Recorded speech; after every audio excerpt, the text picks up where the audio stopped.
BJP അവരുടെ account തുടങ്ങിയ ഒരു മണ്ഡലമാണ് ശരിക്കും പറഞ്ഞു കഴിഞ്ഞാൽ തിരുവനന്തപുരത്തെ നേമം എന്ന് പറയുന്നത്. നിയമം എന്ന് പറഞ്ഞു കഴിഞ്ഞാൽ ബി.ജെ.പിക്ക് യാതൊരു ഭയവും ഇല്ലാതെ വളരെ കോൺഫിഡൻസോട് കൂടി നിൽക്കാൻ പറ്റുന്ന ഒരു മണ്ഡലം.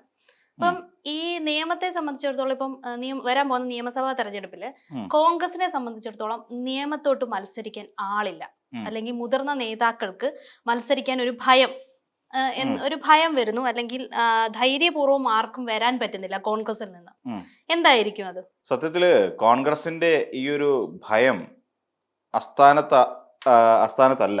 കാര്യം എന്തുകൊണ്ടാണെന്ന് ചോദിച്ചാൽ, കോൺഗ്രസിനെ സംബന്ധിച്ചിടത്തോളം എൻ ശക്തൻ എന്ന് പറയുന്ന സ്ഥാനാർത്ഥി നിന്ന് നല്ല രീതിയിൽ മുന്നോട്ട് കൊണ്ടുപോയി ആ നിയമമണ്ഡലത്തെ കൈപ്പിടിയിൽ ഒതുക്കി നിർത്തിയ ഒരു കാലഘട്ടം ഉണ്ടായിരുന്നു. അതായത് 2001 ഏകദേശം പിന്നീട് അങ്ങോട്ട് നമ്മൾ നോക്കിക്കഴിഞ്ഞാൽ 2006 ഇവിടെയെല്ലാം ഏകദേശം 50% വരുന്ന വോട്ട് വിഹിതത്തോടു കൂടി എൻ ശക്തൻ അവിടെ ശക്തമായ നിലയിൽ അടിവേരുറപ്പിച്ചിരുന്ന ഒരു മണ്ഡലമാണ്. അത് വെങ്ങാനൂർ ഭാസ്കരനൊക്കെ ആയിരുന്നു ഈ പറയുന്ന പോലെ CPM-ന്റെ സ്ഥാനാർത്ഥി എന്നുള്ള നിലയിലേക്ക് മത്സരിക്കുകയൊക്കെ ചെയ്യും. എന്നാൽ ഒരു വലിയ മാറ്റം ഉണ്ടാകുന്നത് 2011 തെരഞ്ഞെടുപ്പിലാണ്. 2011 തെരഞ്ഞെടുപ്പിൽ ചാരുപാറ രവി പിന്നെ എനിക്ക് തോന്നുന്നു SJ-യുടെ ഒരു സ്ഥാനാർത്ഥിയായിട്ട് മത്സരിക്കുന്ന ഒരു കാലഘട്ടത്തിലാണ്. അപ്പോൾ UDF-ന് അത്ര ശക്തമല്ലാത്ത ഒരു നിലയിൽ ഒന്നാലോചിച്ച് നോക്കി കഴിഞ്ഞാൽ മറ്റ് മണ്ഡലങ്ങൾ, അതായത് ശക്തൻ നാടാർ മത്സരിക്കുന്ന ആ കാലം അത്രയും കോൺഗ്രസ് നേരിട്ട് മത്സരിച്ച ഒരു മണ്ഡലമാണ് ശരിക്കും. അവിടെ സ്ഥാനാർത്ഥി ഇറക്കുകയും ആ സ്ഥാനാർത്ഥിയെ അവിടെ നിർത്തി വിജയിപ്പിക്കാനും കഴിഞ്ഞ 50% വരുന്ന വോട്ട് വിഹിതം ഉണ്ടാക്കിയെടുക്കാനും സാധിച്ച ഒരു മണ്ഡലത്തിലാണ് ഇന്നിപ്പോൾ കോൺഗ്രസ് പാർട്ടിക്ക് അവിടെ സ്ഥാനാർത്ഥി ഇറക്കാൻ ഭയം. ആലോചിച്ച് നോക്കൂ, കോൺഗ്രസ് ആ മണ്ഡലത്തിൽ എത്രത്തോളം പിന്നോട്ട് പോയി എന്നുള്ളതാണ് നമ്മൾ മനസ്സിലാക്കേണ്ടത്. അവിടെ വന്നപ്പോഴാണ് പെട്ടെന്നൊരു മാറ്റം ഉണ്ടാകുന്നത്. പിന്നീട് 2016 രാജഗോപാൽ അവിടെ നിന്ന് വിജയിക്കുന്ന ഒരു സമയം ഉണ്ടാകുന്നു. 11 കൂടിയാണ് രാജഗോപാൽ അവിടെ വരികയും ഏകദേശം 30%-ലധികം, അതായത് 37%-ലധികം വോട്ടിന്റെ ഒരു വോട്ട് ഷെയർ ഉണ്ടാക്കുകയും ചെയ്യുന്നത്. അതോടുകൂടിയാണ് UDF എന്ന് പറയുന്ന ഒരു മുന്നണിക്ക് നിയമമണ്ഡലത്തിൽ ഒരു പിന്നോട്ട് വലിവ് ഉണ്ടാകാനുള്ള സാധ്യത. അതിനുശേഷം വീണ്ടും അടുത്ത തെരഞ്ഞെടുപ്പ് നടക്കുന്നു. അടുത്ത 2011 ശേഷം 2016 നടക്കുന്ന ഒരു തെരഞ്ഞെടുപ്പ്. ആ 2016 ആ ഒരു തെരഞ്ഞെടുപ്പ് നടക്കുന്ന സമയത്താണ് UDF എന്ന് പറയുന്ന ഒരു മുന്നണി നിയമം എന്ന് പറയുന്ന ഒരു മണ്ഡലത്തിൽ നാമാവശേഷമായി പോയതെന്ന് പറയേണ്ടി വരും. ആ സുരേന്ദ്രൻപിള്ള എന്ന് പറയുന്ന ഒരു സ്ഥാനാർത്ഥി അവിടെ മത്സരിക്കുന്നു. സുരേന്ദ്രൻപിള്ള അവിടെ മത്സരിക്കുന്ന സമയത്ത് ആ വോട്ട് പലതും കൈമറിഞ്ഞു പോവുകയും അത് ആ സമയം പോലെ തന്നെ ഒരു SJ ഒക്കെ മത്സരിക്കുന്ന സമയത്ത് തന്നെ അവിടെ ഉണ്ടായൊരു മാറ്റം എന്ന് പറഞ്ഞു കഴിഞ്ഞാൽ, ഇവിടെ നിന്ന് UDF-ൻ്റെതായ വോട്ടുകൾ കൃത്യമായി ഒരു സ്പ്ലിറ്റിലേക്ക് പോകുന്ന ഒരു സാഹചര്യം ഉണ്ടായി. അത് വോട്ട് മറിയുന്നു. ആ വോട്ട് മറിഞ്ഞുകൊണ്ട് ആ വോട്ടെല്ലാം കൂടിയിട്ട് BJP-യിലേക്ക് കോൺസെൻട്രേറ്റ് ചെയ്യുന്ന ഒരു സാഹചര്യം ഉണ്ടായി. അതപ്പോ ഞാൻ ചോദിച്ചൊരു ചോദ്യം ഉണ്ടല്ലോ, അതായത് ഭയമാണോ എന്ന് ചോദിക്കുന്നതിനും നല്ലത് ശരിക്കും പറഞ്ഞു കഴിഞ്ഞാൽ കോൺഗ്രസ്സുകാർ BJP-ക്ക് വഴിവെട്ടി കൊടുക്കുന്നതാണെന്ന് നമുക്ക് പറഞ്ഞുകൂടെ? അങ്ങനെ തന്നെയാണ് നമ്മൾ പറയേണ്ടത്. കാരണം എന്താണെന്ന് ചോദിച്ചു കഴിഞ്ഞാൽ, ഇവിടെ എല്ലാം പിന്നീട് വന്ന് രാജഗോപാലിന്റെ വിജയത്തിലേക്ക് നയിച്ച സമയത്ത് പോലും അവിടെ അതിന് ഉയർന്ന ഒരു ആക്ഷേപം ആ സമയത്ത് നമ്മുടെ VS ശിവകുമാറിനെതിരായി ഒരു ഒരു ED അന്വേഷണമൊക്കെ വരുന്നുണ്ടായിരുന്നു. അതായത് വരവിൽ കവിഞ്ഞ് സ്വത്ത് സമ്പാദനവുമായി ബന്ധപ്പെട്ടുകൊണ്ട് VS ശിവകുമാർ മുൻ മന്ത്രിയാണ്. അപ്പോൾ അദ്ദേഹത്തിനെതിരായി ഒരു വലിയ ED അന്വേഷണം വരുന്ന സാഹചര്യം ഉണ്ടായിരുന്നു. അപ്പോൾ ഈ നിയമ മേഖല മുഴുവനായി ഈ മണ്ഡലം കമ്മിറ്റിയും അതോടൊപ്പം തന്നെ ഇത് കോൺഗ്രസ് മുഴുവനായി ശിവകുമാറിന്റെ കയ്യിലിരിക്കുന്ന സമയമാണ്. അപ്പോൾ അങ്ങനെ രാജഗോപാൽ എന്ന് പറയുന്ന BJP-യുടെ സ്ഥാനാർത്ഥി, അദ്ദേഹം അത്ര മോശക്കാരനായ സ്ഥാനാർത്ഥി എന്നല്ല, നല്ല സ്ഥാനാർത്ഥി തന്നെയാണ് രാജഗോപാൽ.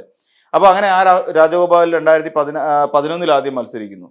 2011 മത്സരിക്കുന്ന സമയത്താണ് അവിടെ ഒരു വലിയ മാറ്റം ഉണ്ടാവുകയും 37%-ലധികം വോട്ട് ഷെയർ നേടി. പക്ഷെ അന്ന് വിജയിച്ച ശിവൻകുട്ടിയായിരുന്നു. അങ്ങനെ ശിവൻകുട്ടി അവിടുന്ന് നിയമത്തിൽ നിന്ന് MLA ആയി മാറുകയും ചെയ്യുന്നു. ആ സമയത്താണ് ശിവൻകുട്ടിയുടെ പേരിൽ നിയമസഭാ കയ്യാങ്കളി കേസൊക്കെ പിന്നീട് ഉണ്ടാവുന്ന ഒരു സാഹചര്യമൊക്കെ ഉണ്ടായിരുന്നല്ലോ.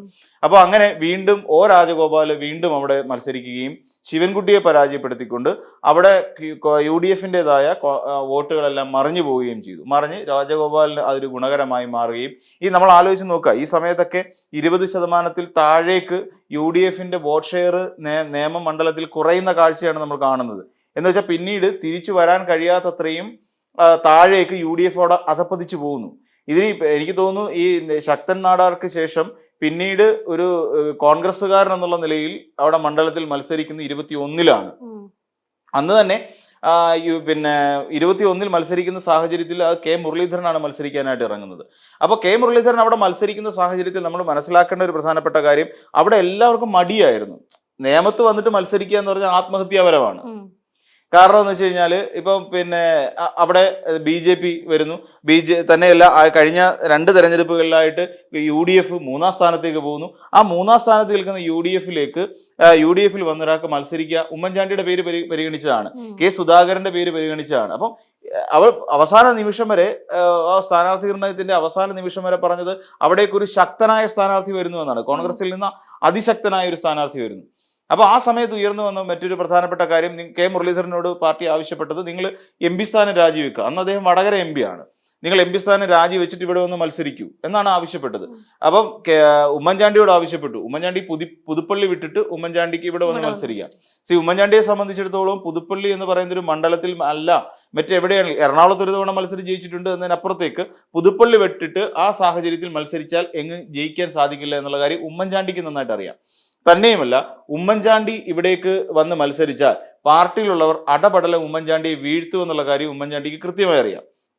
അതോടുകൂടി ഈ നേമം സീറ്റിൽ ഉമ്മൻചാണ്ടി എന്ന് പറയുന്ന പേരിന് പോലും വിലയില്ലാത്ത തരത്തിൽ UDF അല്ലെങ്കിൽ ഉമ്മൻചാണ്ടി പരാജയപ്പെടും എന്നുള്ള കാര്യം പുള്ളിക്കാരൻ അറിയാവുന്നതുകൊണ്ട് തന്നെ പുള്ളിക്കാരൻ പറഞ്ഞു ഞാൻ അങ്ങോട്ടേക്ക് വരില്ല എന്ന് പറഞ്ഞു.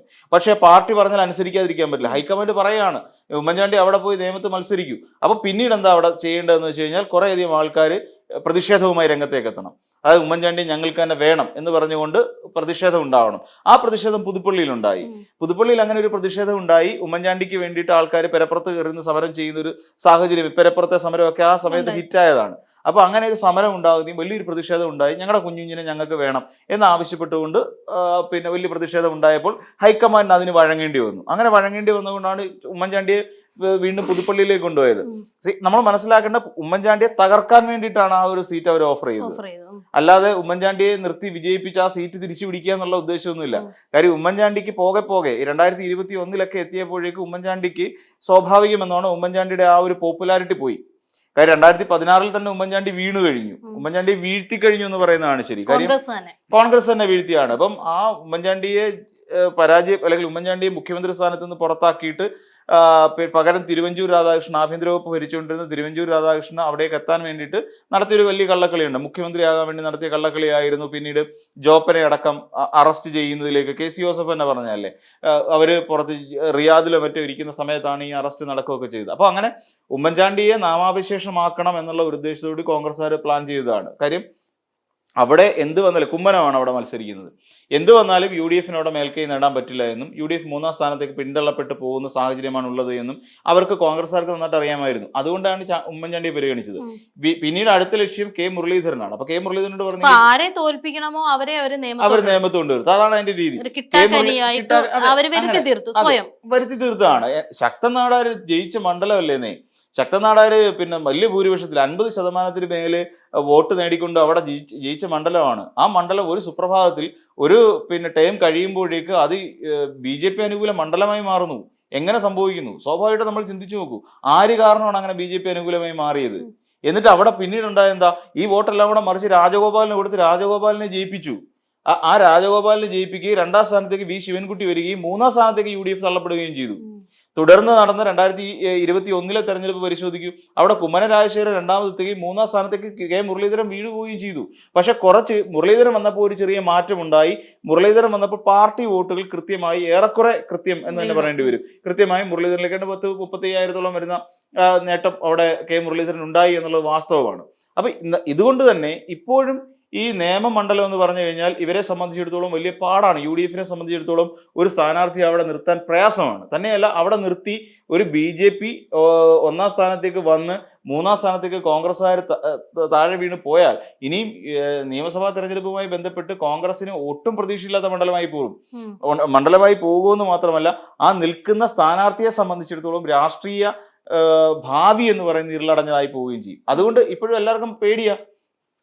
ഈ പറയുന്ന ഞാൻ സിംപിളി ചോദിക്കുക, ഇപ്പൊ എന്തുകൊണ്ടാണ് രാജീവ് ചന്ദ്രശേഖർ നേരത്തെ തന്നെ സ്ഥാനാർത്ഥിത്വം പ്രഖ്യാപിച്ചു, ഞാൻ നേമത്ത് മത്സരിക്കുന്നു.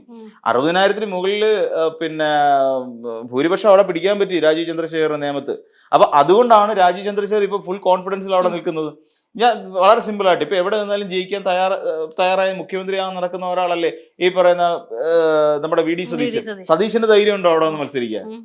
നേമത്ത് വന്നിട്ട് ഒരു കൈ നോക്കാൻ ഇല്ല, ആരും മുന്നോട്ട് വരുന്നില്ല, എല്ലാവരും പേടിച്ച് പുറകോട്ടേക്കാണ്. ഇപ്പൊ കെ മുരളീധരൻ വളരെ സേഫ് എന്ന് കരുതിയിട്ടാണ് വട്ടിയൂർക്കാവിലേക്ക് പോകുന്നത്. പേടിച്ചു എന്നല്ല പറയേണ്ടത് സത്യം പറഞ്ഞു കഴിഞ്ഞാൽ, അതായത് അവസരം ഒരുക്കി കൊടുത്ത് മാറിയത്. ഇപ്പൊ കെ മുരളീധരൻ വട്ടിയൂർക്കാവ് സേഫ് ആക്കിയിട്ട് കെ മുരളീധരൻ വട്ടിയൂർക്കാവിലേക്ക് പോകണം. പക്ഷെ അവിടെ മുരളീധരൻ സേഫ് അല്ല, അത് വേറൊരു കാര്യം. അവിടെ മിക്കവാറും മറ്റേ ശ്രീലേഖ ഇറങ്ങാനുള്ള സാധ്യതയുണ്ട് ബി ജെ പി അവിടെ മറിയും, അത് വേറൊരു കാര്യം. അവിടെ ഇപ്പോഴും ഒരു വലിയ പ്രാധാന്യത്തോടെ 10 വർഷം അവരുടെ കൂടെ നിന്ന് ഒരു MLA ജയിപ്പിക്കണോ അതോ കെ മുരളീധരനെ ജയിപ്പിക്കണോ എന്നുള്ളൊരു കൺഫ്യൂഷൻ അവിടുത്തുകാർക്കുണ്ട്, അത് വേറെ. അപ്പൊ വേറെ ഏതെങ്കിലും ഒരു നേതാവ്, അപ്പൊ കെ സുധാകരൻ ഇവിടേക്ക് പരീക്ഷിക്കാൻ പറ്റുമോ? കെ സുധാകരൻ അന്നേ വെച്ചൊഴിഞ്ഞതാ. കെ സുധാകരനെ മത്സരിപ്പിക്കാൻ അന്ന് കെ സുധാകരൻ കണ്ണൂർ MP ആണ്. അപ്പൊ മത്സരിപ്പിക്കാൻ വേണ്ടി ഇരുന്നതാണ് ഇവിടെ. ഇനിയിപ്പം ഒന്നുകിൽ മുല്ലപ്പള്ളി രാമചന്ദ്രനെ കൊണ്ടുവന്ന് ചിലപ്പം ഇവിടെ ഇറക്കേണ്ടി വരും. മുല്ലപ്പള്ളി രാമചന്ദ്രനെയോ VM സുധീരനെയോ അങ്ങനെയുള്ള ഏതെങ്കിലും ഒരു സ്ഥാനാർത്ഥിയായിരിക്കും, നേതാവിനെ ആയിരിക്കും ഒരുപക്ഷെ നിയമത്ത് പരീക്ഷിക്കുക. പക്ഷെ പ്രയോജനമില്ല. പാർട്ടിക്ക് കുറച്ച് വോട്ടുള്ളത് ആ പാർട്ടിയിലേക്ക് വീഴുമെന്നതിനപ്പുറത്തേക്ക് ഇനിയൊരു കോൺഗ്രസ് നേതാവ് മത്സരിക്കുന്നതുകൊണ്ട് അവിടെ ഒരു വിജയം ഉണ്ടാക്കി ആ തിരുവനന്തപുരത്തെ നിയമമണ്ഡലം പിടിക്കാമെന്നുള്ള കാര്യത്തിൽ യാതൊരു ഇതും ഉണ്ടാവാൻ സാധ്യതയില്ല. എന്നുവെച്ചാൽ യാതൊരു പ്രതീക്ഷയും ഉണ്ടാകാൻ സാധ്യതയില്ല. പകരം ഇവർക്ക് കോൺഗ്രസ്സുകാർക്ക് ചെയ്യാൻ പറ്റുന്ന ഒരൊറ്റ കാര്യമേ ഉള്ളൂ, അവിടുത്തെ കോൺഗ്രസിന്റെ വോട്ടുകളെല്ലാം കൂടി അവിടെ നിൽക്കുന്ന രാജീവ് ചന്ദ്രശേഖറിന് വിതരണം ചെയ്തുകൊണ്ട് നൽകിക്കൊണ്ട് അവിടെ ശിവൻകുട്ടിയെ പരാജയപ്പെടുത്താൻ വേണ്ടി ശ്രമിക്കുക എന്നുള്ളത് മാത്രമേ ഉള്ളൂ. അപ്പോഴും 3ാം സ്ഥാനത്തേക്ക് പോകും. അപ്പൊ അതിനുവേണ്ടി അവർ ബലിയാടിനെ കൊണ്ടുവന്നത്. ഇപ്പൊ അവർ ചെയ്യാൻ പോണ പരിപാടി അതാണ്. അവർ ബലിയാടിനെ ഇടും. ഏതെങ്കിലും ഒരു ഘടകകക്ഷിക്ക് ആ സീറ്റും കൊടുക്കും. ഏതെങ്കിലും തുക്കട ഘടകകക്ഷിക്ക് കൊടുത്ത്. അന്ന് വി സുരേന്ദ്രൻപിള്ള പറഞ്ഞു ഞാൻ ഇനി മേലെ ഈ ഭാഗത്തൊന്നും മത്സരിക്കില്ല എന്ന് പറഞ്ഞിട്ടുണ്ട്. കാര്യം അത്രത്തോളം ഗതികെട്ട് പോയെന്നേ. 10-15% താഴെ വോട്ട് പെർസെന്റേജ് വരിക എന്ന് പറഞ്ഞ് ആലോചിച്ച് നോക്കിയേ. ഒരു UDF എന്ന് പറഞ്ഞൊരു മുന്നണിയിൽ മത്സരിച്ച ഒരു നേതാവിന്. അപ്പൊ അവിടെ പുള്ളി പറഞ്ഞു ഞാൻ ഇനി മത്സരിക്കില്ല എന്ന് പറഞ്ഞു. അപ്പം അതുകൊണ്ട് ഏതെങ്കിലും ഒരു ഘടകകക്ഷിക്ക് ആ സീറ്റ് പതിച്ചു കൊടുത്തിട്ട് പകരം ആ UDFന്റെ അല്ലെങ്കിൽ കോൺഗ്രസിന്റെ വോട്ട് അത്രയും മറിച്ച് അവിടെ നിൽക്കുന്ന രാജീവ് ചന്ദ്രശേഖറിന് കൊടുത്ത് രാജീവ് ചന്ദ്രശേഖരനെ ജയിപ്പിക്കുക. കാര്യം എന്താണെന്ന് വെച്ച് കഴിഞ്ഞാൽ അവരുടെ ട്രെൻഡ് അതാണ്. അവിടുന്ന് ശിവൻകുട്ടി മേലോട്ട് വരരുത്, ശിവൻകുട്ടി പൊങ്ങി ഇവിടെ വന്നൊരു സ്ഥാനാർത്ഥി ഒരു മന്ത്രി സ്ഥാനത്തേക്കോ അല്ലെ MLA ആയിട്ട് വരരുത്, അതാണ് അവരുടെ ആഗ്രഹം. അതിനുവേണ്ടി തന്നെയാണ് രാജഗോപാലിനെ ജയിപ്പിച്ചത്. പക്ഷെ ഇപ്പോ കോൺഗ്രസ്സുകാർ ഏറ്റവും കൂടുതൽ പേടിക്കുന്ന ഒരു മണ്ഡലമായി കോൺഗ്രസിന്റെ VD സതീശൻ പോലും ഉറക്കത്തിൽ ഞെട്ടിയണിയിക്കുന്ന ഒരു മണ്ഡലമായി നിയമം മാറിയതിന് കാരണക്കാർ കോൺഗ്രസ്സുകാർ തന്നെയാണെന്ന് പറയേണ്ടി വരും.